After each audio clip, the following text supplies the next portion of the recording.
Welcome, everybody. We are here with the fabulous Rosemary. She has been a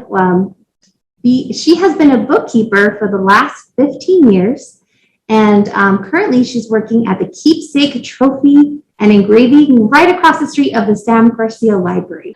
So, Ms. Rosemary, tell us a little bit about yourself. Well, I'm single. I love working in math. I've been in Avondale probably about 10 years. I've been working in this industry like 15 years. I was a financial analyst prior to coming to Keepsake.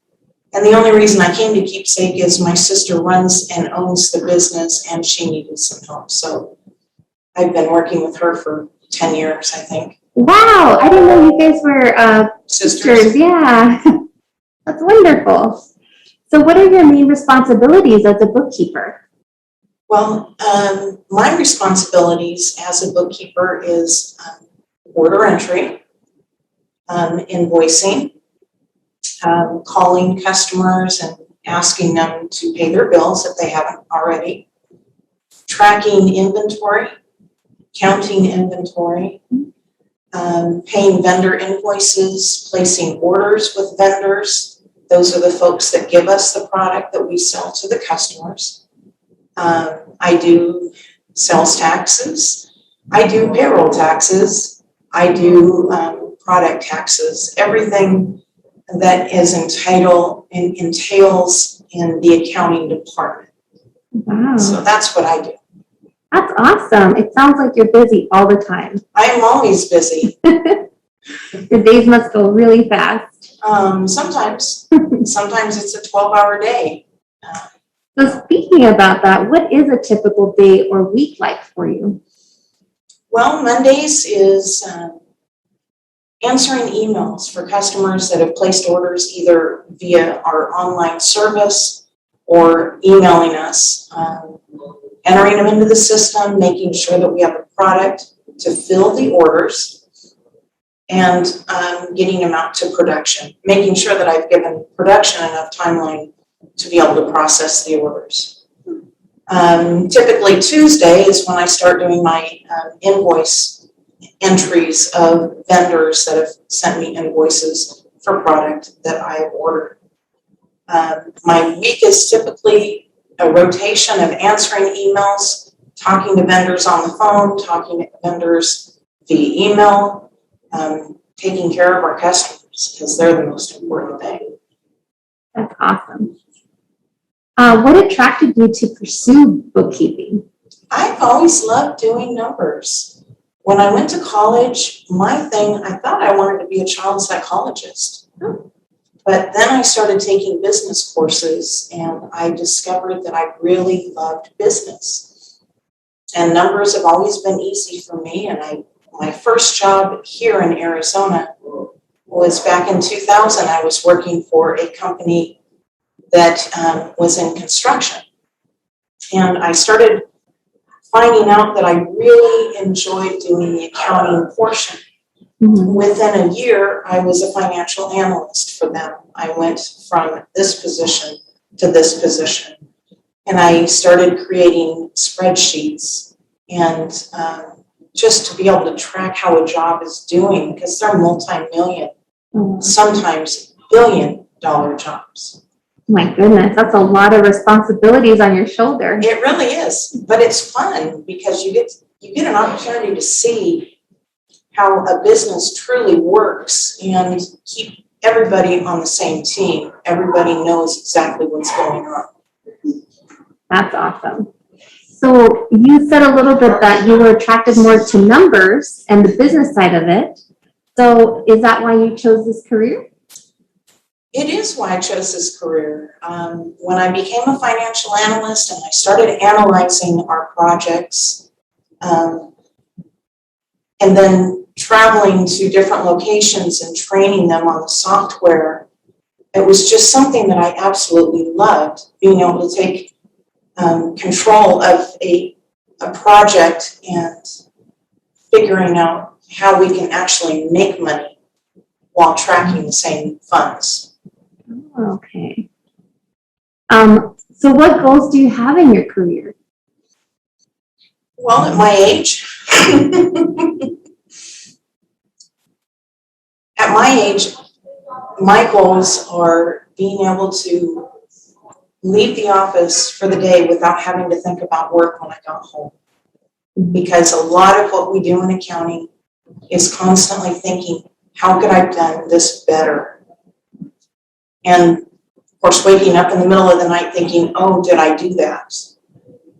But it's not often that that happens. I hope not. So what do you see yourself doing in 5 or 10 years from now? Well, I know that my sister is at some point going to be selling the business. And if she does, I'm honestly considering going to working for the school system in their accounting department. Because there's so many different opportunities in the school system to take your accounting bookkeeping degree. Yeah, and I'm sure they would love to have you with all your wonderful experience. What do you like most about your job? I love working with customers, and I love working with the vendors.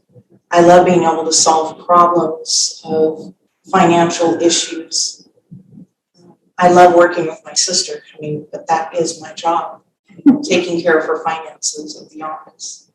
So It's always fun to work with your sibling. it really is, as long as you get along. Yeah, I was going to say most of the time, yeah. So what do you like least about your job?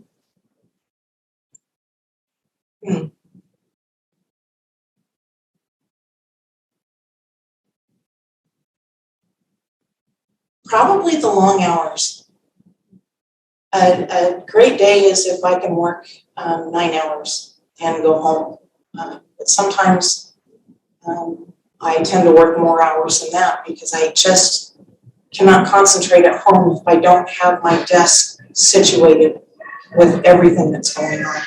It sounds like you need a lot of organizational skills for this position. It really does require organizational skills between, keeping the vendors, the customers separate, from the product coming in to the product going out, and the inventory that we currently have, so we don't double buy because we have inventory, and instead of buying new, we could pull from the stock.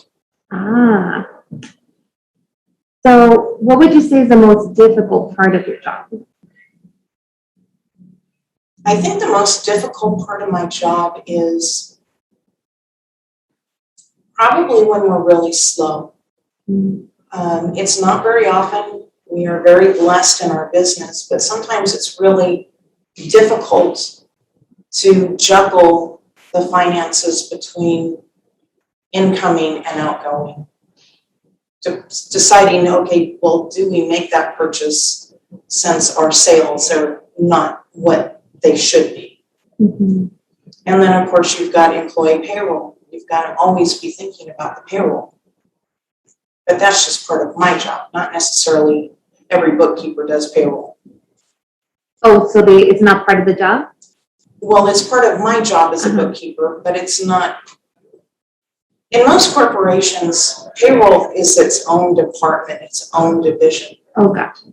Bookkeeping is typically accounts payable, accounts receivable, sometimes inventory. However, if you're working for a big corporation, you're going to have an inventory department where they handle their own numbers. Because at the end of the year, you're going to have your line items that are going to say, what was your inventory when you started the year? What is your inventory when you left? And your numbers in between should match that. And if it doesn't, well, then you need to go back and work your 12-hour days again. Well, we hope you don't have too many of those. No. So if you can travel back in time to when you were a high school student, would you pursue this field again? I would. However, I would utilize and take advantage of your high school counselors. If you are not getting what your answers, even if you've changed the way you're asking the questions, ask and find out if you can get a different counselor. And because they are so important in your schooling career. If your counselor isn't understanding what you want, maybe you can ask a different adult and say, listen, this is what I want to do. How can I say it differently so my counselor understands the path I want to go on? So definitely taking advantage of the counselors, which I did not do when I was in high school. I didn't even know that there were high school counselors. So ask about it. They're there. That's what they get paid to do, is to help you with your steps furthering your college education. They can give you mock tests to find out if this is really something you really would excel at. So utilize those people. Also, when you're a sophomore in high school and you've been working with this counselor even as a freshman, make sure that you're talking about your college and what classes you need to take in order to get into the kind of college you really desire to go into. Did that answer your question? It did, and that's a really good tip for all of our, our the teenagers. Forgive me, the other thing I would really encourage, one thing back in the 80s when I was in high school, we didn't have a lot of computer use available to us. Mm-hmm. Now that you are in 2022, take advantage of every computer program you possibly can.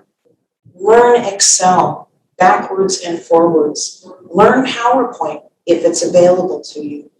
Learn as much software as you possibly can so that when you get into college, when you get into your new business, you'll work with so many different softwares that you won't get held up by thinking, oh, I can't touch this. That's a very good tip. That's also what I tell all my team, is to take all the free stuff in high school, because then later on you have to pay for it. Exactly. Yeah. Exactly. How has the industry changed since you started in this position? Well, if I'm thinking about where I currently work at Keepsake, the industry has changed in that there were 10 years ago, there were so many different trophy shops out there. So the customers had so many different options to choose from. Now, because of COVID and how the financial aspects have changed over the last 3 years, there are so many different trophy shops and promotional products, which is also what we do, that have had to close their doors. So being able to keep the same price for your customers, it's not their fault that Joe Schmo down the street is no longer in business. So to keep the price down, I think I'm answering your question, am I? Yeah. Okay. That's very good. So definitely some good business practices have been in play there, right? Yes. Because you guys are still open after all these years. Oh, yeah. We've been in business since 1998, I think, 95. So this is the last question. What should I be doing to improve my career prospects? Do you want to improve your job career or your prospects? Continue to learn. Don't take what you know for the gospel. There's always new things out there to learn. There's even higher versions of Excel to learn. Just keep your mind active to what you are doing. If you are doing bookkeeping, read articles of new taxes that you're going to be responsible for. Read articles from the IRS. They send out so many different emails on a daily basis to just Joe Schmoes like me that give me an opportunity to see how taxes have changed. What was once an acceptable practice is no longer an acceptable practice. Now you have to do it this way. And it's good to know that this is the way you're expected to do it as far as the federal government's concerned. Because if by chance your number is pulled, and that's all it is, they pull a number and they audit you, you've got to make sure that you're doing exactly what they expect to see in your numbers. I know that's like so scary for a lot of people when you get that auditor notice, right? Oh yeah, well, it's not really scary. It's a pain because you have to stop production of everything that you do on a daily basis just to pull all the paperwork, double check that you've got copies of that before you even submit it to them. I mean, they give you a month, actually 2 weeks, to get all this stuff together, but you have to also stay on top of your regular job as well. So. Whew. Well, Rosemary, those are all the questions I had. Did you want to add anything or give a shout out to your business? Well, I would like to give a shout out to Keepsake Trophy. It's one of the most wonderful places to work. Our customers they're just amazing. We love them. And we just love what we do. Come visit Keepsake Trophy and Engraving. They're located right in front of the library on Western Avenue. You can come visit Rosemary and her sister and come say hello and maybe follow up if you have any other questions. So that concludes our program. Thank you so much for watching, and we hope to catch you in the next one. Remember, Career Explorers is every first Wednesday of the month. Next month, we will explore a baker and a business owner as well. So we'll see you next month. Wonderful.